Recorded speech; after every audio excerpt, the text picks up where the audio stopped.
আসসালামু আলাইকুম বাংলাদেশি ভাইরা এবং প্রবাসী ভাইরা যে যেখান থেকে আমার এই ভিডিওটা দেখবেন প্রচুর পরিমাণে একটু শেয়ার করে দিবেন। আর অবশ্যই আমার ইউটিউব চ্যানেল শেখ টিভি অবশ্যই একটু ফলো দিয়ে রাখবেন আর অবশ্যই একটু লাইক দিবেন।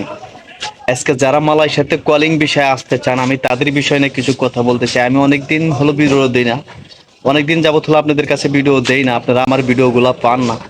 তো অনেকে আমাকে অনেক রকমের কমেন্ট করতেছেন। আজকে কথা বলবো যারা কলিং বিষয় নিয়ে মালয়েশিয়াতে আসতে চান তাদের বিষয় নিয়ে কিছু কথা বলবো। আর ভিডিওটা অবশ্যই একটু শেয়ার করে দিবেন। দেখেন ভাই, যাই দিন ভালো আই সেদিন খারাপ, এটা আমরা সবাই জানি।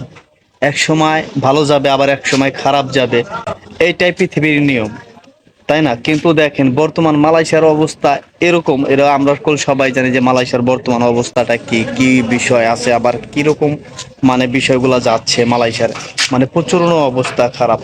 আমি তাদেরকে বলতে চাই যারা কলিং বিষয়ে মালয়েশিয়াতে আসতে চান, যারা কলিং বিষয়ে মালয়েশিয়া আসতে চান আমি তাদের বিষয়ে বলতে চাই ভাই, আপনারা যদি কোম্পানির মাধ্যমে আসেন, যদি কোম্পানির মাধ্যমে আসেন যে আমি কলিং বিষয়ে কোম্পানির মাধ্যমে যাব, সেক্ষেত্রে আপনাকে যাচাই বাছাই করতে হবে যে আপনার কোম্পানিটা কেমন, কোম্পানি আপনাকে কি কাজ দিবে, বা কোম্পানি আপনাকে নিয়ে বেচা দিবে কিনা, বা আপনাকে কাজ দেবে না, হয়তো পাসপোর্ট দিয়ে আপনাকে ছেড়ে দিবে কিনা, এটা আপনাকে টোটালি আপনাকে জানতে হবে।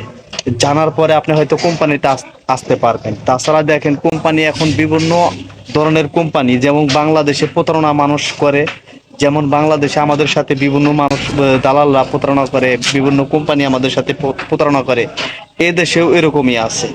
তা আমি একটা কথা বলতে চাই, যারা যারা মালয়েশিয়াতে কলিং বিষয়ে আসতে চান একটু যাচাই বাছাই করে আসবেন। একটু যাচাই বাছাই করে আসলে হয়তো আপনি ক্ষতিগ্রস্ত হবেন না। দেখেন মালয়েশিয়াতে আসতে গেলে 5 লাখ টাকা লাগে, 5.5 লাখ, আবার 6 লাখ টাকাও নেয় দালালরা। তো একটু যাচাই বাছাই করে যদি আসেন তো অবশ্যই সেই ক্ষেত্রে আমি মনে করব যে আপনাদের ফ্যামিলির জন্য ভালো, আপনার জন্য ভালো, এবং আপনিও নিরাপদে থাকবেন এবং আপনি কাজও করতে পারবেন। আমার কথা হলো এইটা।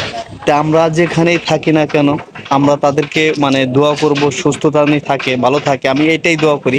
আর যারা কলিং এ বর্তমান আসতে চান, একটা কথা বলি আপনারা একটু মাথায় রাখবেন, আমি বারবার বলে যাচ্ছি, মানে বলি যে যাদের আত্মীয় স্বজন মালয়েশিয়াতে আছে তারা তাদের সাথে একটু যোগাযোগ করবেন।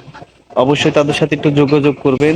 মানে যোগাযোগ করলে গেলে আপনারা যদি কোম্পানি যদি কাজ না দেয় সেক্ষেত্রে আপনি তাদের সাথে আপনারা কাজ করতে পারবেন। কিন্তু তার সাথে আপনি যদি কোনো আত্মীয় স্বজন থাকে তাদের সাথে আপনি একটু যোগাযোগ করেন, যোগাযোগ করলে আপনি পারবেন। তো অবশ্যই তাদের সাথে একটু আপনি যোগাযোগ করবেন। যোগাযোগ করলে হয়তো সেটা আপনার ভালো হবে, আপনি ভালো জায়গায় কিছু করতে পারবেন, ভালো কাজ করতে পারবেন। তো অবশ্যই তার সাথে যোগাযোগ করবেন। তো ভালো থাকবেন, সুস্থ থাকবেন। আল্লাহ হাফেজ।